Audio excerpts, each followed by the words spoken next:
ભલા તો હો ભલા. આપણે સારા હોય ને તો આપણે સારા માણસો જ મળે, આ સીધું ગણિત છે. એટલે ખરાબ ન મળે એવું નહીં, કારણ કે આ જીવન છે ને ભાઈ, એ હૃદય ચાલેલું કાર્ડિયોગ્રામની છે, ઉપર નીચે તો થવાનું જ છે. એકદમ સપાટ ને સીધું જીવન તો ભાઈ ક્યારે થાય? બંધ થઈ જાય હૃદય ત્યારે સીધો આવે ને કાર્ડિયોગ્રામ. એટલે એ તો રહેવાનું છે, પણ એની ચિંતા નહીં કરવાની. Problem is progress. પ્રોબ્લેમ આવ્યો એને વધાવી લો અને એના રસ્તા કાઢો, એટલે માણસ હોશિયાર બને. પ્રોબ્લેમ જેટલા બિઝનેસમાં જે સ્કિલ લેવાની છે એ મંદીમાં જ સ્કિલ અપ થાય અને ક્વોલિટી મંદીમાં જ થાય. એટલે મંદી આપણને શીખવાડવા આવે છે, મંદી આવે અને વેલકમ કરવાની. અને ક્યારે તેજી આવી જાય ને ખબર નથી પડતી. મંદીમાં તમે બહુ બધું સાચવી રાખો ને અને સ્કિલ અપ કરો એટલે તેજીમાં બહુ કામ આવે. ભાઈ આપણે આમાં ધંધામાં બધાને કોમ્પિટિશન હોય ને, તો એમાં એક મેં વોટ્સઅપ વાંચ્યો હતો ને, મને બહુ મજા આવી. એ કે પ્રગતિ કરવા માટે ભાઈ કરવાનું શું છે? ખાલી આપણા જે કોમ્પિટેટેડ હોય ને એનાથી થોડુંક આગળ રહેવાનું, બીજું કાંઈ નથી કરવાનું, ક્વોલિટીમાં ને ક્વોન્ટિટીમાં. કેમ?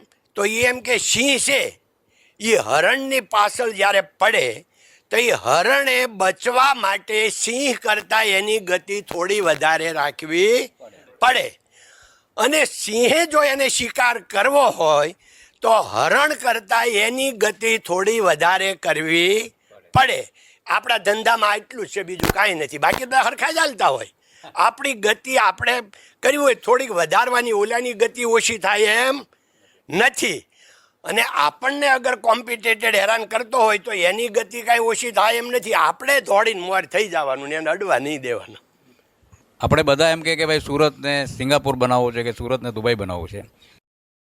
અમે ચેમ્બર ઓફ કોમર્સ એવું માનીએ છીએ કે યુરોપિયન કન્ટ્રીને કોઈ એક ડિસ્ટ્રિક્ટ અથવા તો અમેરિકન કન્ટ્રીઝનું કોઈ એક ડિસ્ટ્રિક્ટ એવું કહે કે આપણે સુરત જેવું બનવું છે, તો આ શક્ય છે એવું અમે માનીએ છીએ. પરંતુ આ શક્ય કરવા માટે તમારી શું સલાહ છે?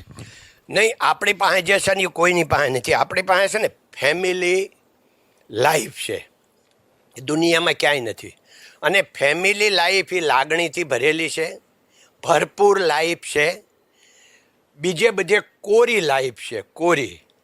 કાલે જ મને કોઈ કહેતું હતું કે હવે એટલું બધું કાકા તકલીફ થઈ ગઈ છે ફોરેનમાં તો, કે બર્થડે પાર્ટીમાં બેયના છૂટાછેડા થઈ ગયા હોય છતાં બે હારે જ આવે અને પાછા આવીને એમ કે અમે બે લગ્ન કરેલા પણ 1 વર્ષથી છૂટા રહી જઈએ. પાછા બે વાતું કરતા હોય, બધું કરતા હોય અને 1 વર્ષથી છૂટા રહેતા હોય.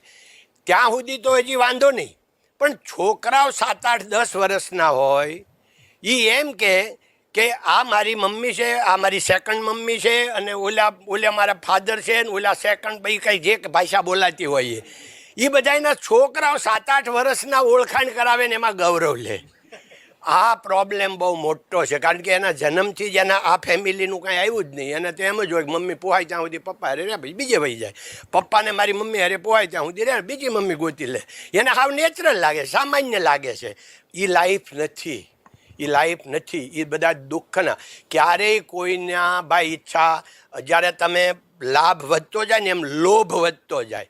એમ તમે જ્યારે વિષય વિકાર વાસનામાં આવો ને જેમ જેમ ભોગ વધતા જાય એ બધી અપેક્ષાઓ વધતી જાય. એમાં ક્યારેય ફાયદો થાય નહીં. શું પ્રશ્ન હતો આપણો ભાઈ?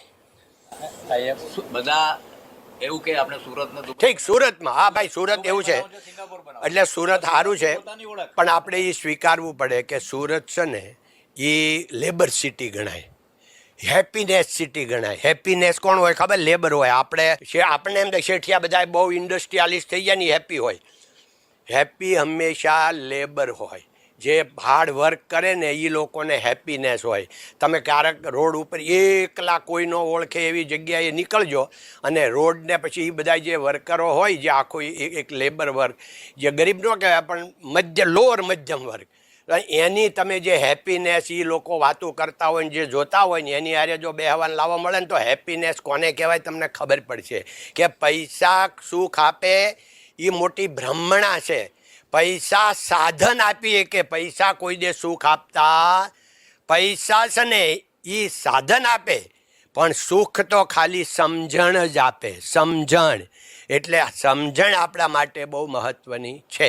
હું અમારા છોકરાઓને બધાને સમજાવું છું કે આપણી પાસે ગાડી છે ભગવાન દયાથી બધી, પણ એ ગાડી કોઈ દિવસ આપણે બેડરૂમમાં લઈ ગયા, ઘરમાં લઈ ગયા? એ ગાડીનું સ્થાન ગેરેજ સુધીનું જ છે, ગમે એવી હોય ગાડી. જીવન કયું છે? આપણી યારે હોલમાં રહે, બેડરૂમમાં રહે, એ આપણું જીવન છે. આપણે જીવન માની બેઠા મારી ગાડી મારું જીવન છે. અહીંયા દુઃખનું કારણ છે. એ તો સાધન છે કે અહીંયા આવવું હોય તો આપણે ગાડી લાવી. સુધા મૂર્તિ અમારા ઘરે આવ્યા હતા, તો અમારે મારા ભત્રીજાનો એક દીકરો છે, તો એને મેં બધાને ઓળખાણ કરાવી આખા ફેમિલીને ભેગા થઈને કે આ સુધા મૂર્તિ છે. તમને લાગે છે હાવ સામાન્ય આપણા જેવા, પણ આ વ્યક્તિ કોણ છે એ ખબર તમને? કે આપણી પાસે જેટલી મૂડી છે ને SRK પાસે, એટલો તો દર વર્ષે ધર્માદો કરે છે. તો એ કે હે ઓહો, તો અમારો એ ભાઈ એક ભત્રીજાનો દીકરો બોલો, ઓ આંટી તમારી પાસે કાર કઈ છે? કાર કઈ છે? એ કે સાન્ટ્રો. ઓહો સાન્ટ્રો. તો એ કે કેમ મારે ઘરેથી ઓફિસ જવું હોય મને સાન્ટ્રો ન લઈ જાય? મારે બીજું કરવાનું શું? સમજાય છે? સુખ શેમાં છે? 300 રૂપિયાવાળી સાડી પહેરી હતી સુધાબેને, લ્યો. નકર એને તો ભાઈ 3 લાખવાળી પહેર, 10 લાખવાળી, એને ક્યાં વાંધો છે? પણ આ જે સિમ્પલ સાદાઈ છે એમાં સુખ છે.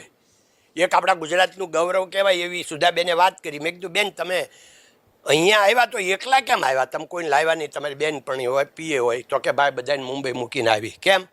તો કે મારી અરે 4 સિક્યુરિટીવાળા રહે, એટલે મારે બહુ પ્રોબ્લેમ છે. એટલે કે હું દિલ્હીથી પ્લેનમાં આવી મુંબઈ, અને મુંબઈ બધાને જ્યાં રહેવાનું અમારું ઘર છે ત્યાં રાખ્યા. અને મેં એક અમારી સહેલીને ખાનગીમાં કીધું કે હું સુરત જાઉં, કોઈને કહેતી નહીં.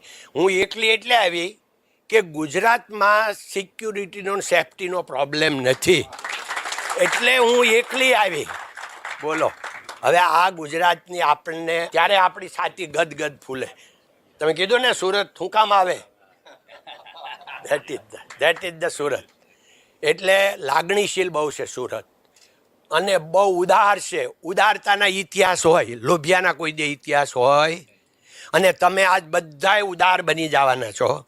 ઘરે જઈને તમે બધાને તમારા હાથ નીચે કામ કરતા લોકોને ન્યાય આપી દેવાના છો. ઉદારતાના ઇતિહાસ હોય એ લખી રાખજો દિવાલ ઉપર. ઉદારતાના ઇતિહાસ હોય, લોભિયાના ઇતિહાસ ન